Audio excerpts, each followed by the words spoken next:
Welcome to the Undaunted Podcast, the place where we cut through the noise and talk straight about what it really takes for men to live with purpose, power, and peace. I'm Mark Johnson, men's coach, facilitator, and wilderness guide here at the Undaunted Man. And I'm Jeff Lawton. Mark and I co-founded the Undaunted Man in 2016, and we've been partners in this work ever since. Today, we're going deeper than we ever have on the podcast. We're laying out the third way in men's work, the path we built together, because the other two roads that we've seen are dead ends. So, Mark, go ahead and set the stage for the guys listening. What crisis are you seeing that we're actually facing? Great question. Men today are in a real crisis, not because masculinity itself is defective, but because the culture has spent decades telling us it is. We've been handed two false paths. One shames our natural strength as toxic and demands we center everyone else's feelings first. The other celebrates raw dominance and leaves us isolated, angry, and spiritually bankrupt. Neither delivers the fulfilled life we were built for. That's exactly why we created the Undaunted Man, to offer a genuine third way. It's spiritually grounded, pro-human, pro-social, and it brings back healthy masculine expression, strength with heart, leadership with integrity, and power in service of something greater than ourselves. Spot on. Mark and I launched the Undaunted Man because we saw way too many men cycling through models that weren't serving them. With our combined experience, my relationship coaching and workshop leadership, and Mark's wilderness guiding, archetype work, and facilitation background, everything locked into place. We're not here to manage symptoms or to play ideological games. We're here to initiate men into who they truly are. Okay, so let's talk about the elephant in the room and name the first dead-end road clearly, the gynocentric trap. This is when men's work gets hijacked by ideological feminism. It places the female perspective, female emotional needs, and feminist frameworks at the absolute center. Traditional masculine traits like decisiveness, stoicism, the drive to protect and provide get labeled as problems to be fixed or pathologies to be cured. Vulnerability is pushed, but it often becomes public confession and shame. Everything you say can and will be used against you. The result? Men learn to manage their so-called toxicity instead of harnessing their God-given gifts. There are, as an example, certain prominent organizations in the men's work space that provide clear examples of what Mark was just talking about. Many of those, and I've done some of that work way back in the day myself, many of those grew out of the mythopoetic men's movement in the 80s, but were heavily reshaped by feminist-informed processes. Men go through emotional processing and accountability rituals, some of which definitely can spark an initial breakthrough in feeling emotions that have been repressed, and that part has value. But the consistent feedback that we hear is that guys leave still looking outward, out here, for permission to be them, instead of standing sovereign in their own purpose. The work stays tethered to a worldview that treats male power as inherently suspect.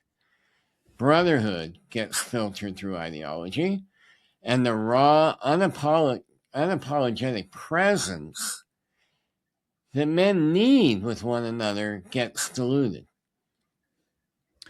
And this is exactly the cultural misandry that Paul Nathanson and Catherine Young identified and documented across their 4 groundbreaking books. They showed how a systematic devaluation and demonization of men has spread through popular culture, law, education, religion, and even into men's personal development spaces going back to the 60s, the 1960s, that is. At the Undaunted Man, we refuse to participate in that. We see it as part of our mission to counter that misandry directly, without apology, without shame, and without watering down what healthy masculinity actually is. After 60 years of male-only spaces shrinking while female-only spaces expanded, this trap has left too many men confused, emasculated, and cut off from the deep masculine energy that actually serves family and communities. And I've sat with men carrying that invisible weight, an invisible burden, which is feeling that they really have to prove constantly, I'm not one of those guys. They arrive exhausted. That's not initiation. That's compliance. Exactly. And on the flip side, the androcentric trap, the pure hypermasculine reaction. Prominent voices and influencers in that lane tap into something legitimate, men's rightful anger at being told their nature is defective. Because let's face it, masculinity does not need to be redefined. And frankly, anytime you see anybody trying to redefine masculinity, you should run. And these guys mirror the frustration with economic displacement, cultural shaming, and relational chaos. But the prescription that they offer as a solution: dominate, accumulate, suppress everything soft. Women become trophies, other men become competition. Power is purely transactional: money, status, conquest at all cost. And that approach certainly delivers short-term bravado and that dopamine hit from the grind or the hustle. But long-term, in our experience, it creates wreckage. Marriages collapse because there's zero emotional intelligence or integrity. Spiritual life, non-existent. The so-called supermasculinity is really actually quite fragile, built on ego, not essence. I've coached men straight out of that world, armored up, successful on paper, yet privately broken. Divorces, alienated kids, children going through mental health crises before they're even 10 years old, health crashes, quiet despair. The model fed the anger, but never transmuted it into practical applied wisdom. No integration of the heart, no full archetypes beyond warrior energy, and no silence where the king energy in every man can rise. Both traps are just reactions to the same cultural vacuum. One dilutes us through shame, the other distorts us through isolation. Neither honors what men actually are and were created to be: beings capable of profound integration when given the right container. Which brings us, as promised, to the third way, the container we built at the Undaunted Man. Healthy masculinity here is strength balanced with compassion, leadership rooted in integrity, power directed toward purpose, is pro-human and pro-social. One man's transformation doesn't come at anyone else's expense. It ripples outward to his partner, his children, his community, and the world. And another thing that's, I think, unique about us is we don't do therapy speak or motivational fluff. We do disciplined, relational accountability. So our third way breaks down into 5 principles. Principle number 1: personal mastery through radical responsibility. Men take 100% ownership of their choices, their peace, and their impact. We dismantle the false identities, the nice guy, the performer, the victim, the tyrant. So the authentic self steps forward, truth over comfort, every single time. Our second principle, spiritual grounding and archetypal integration. This work is path agnostic, but deeply spiritual.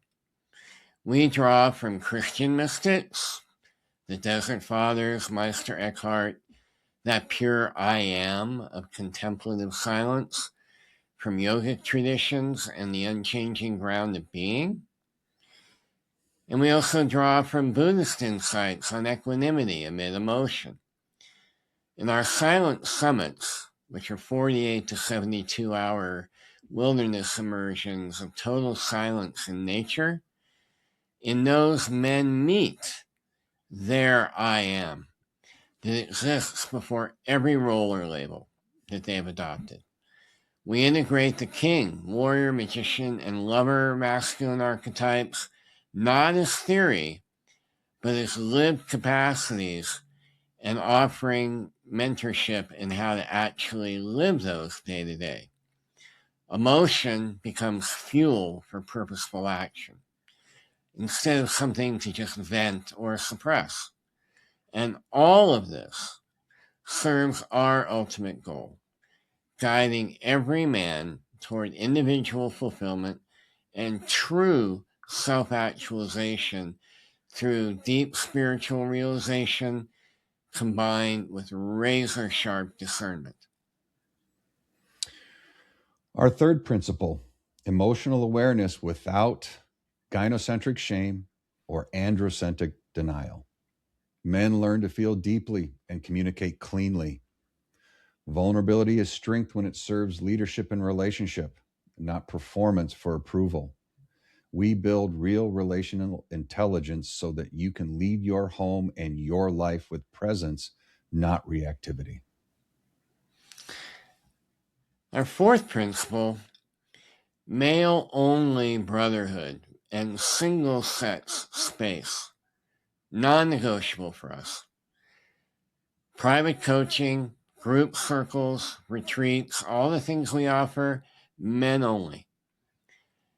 Not, by the way, not because women are the problem, but because men need unfiltered space to drop the masks, speak their raw truth, and not really having to worry about what anybody might think about them for doing it, and hold one another to the fire. The last 60 years have proven it. When male-only containers are done right, growth accelerates. And our last principle, principle 5,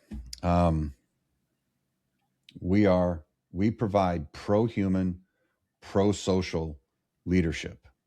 We are not anti-woman or anti-anyone or anything for that matter. We are not anti-culture. We are for men flourishing so that men can help everyone around them flourish. Healthy masculine presence creates safety, direction, and inspiration. It ends the zero-sum games. And the zero-sum games, as we've talked about in some of our earlier podcasts, is a no-win. Default, bad paradigm.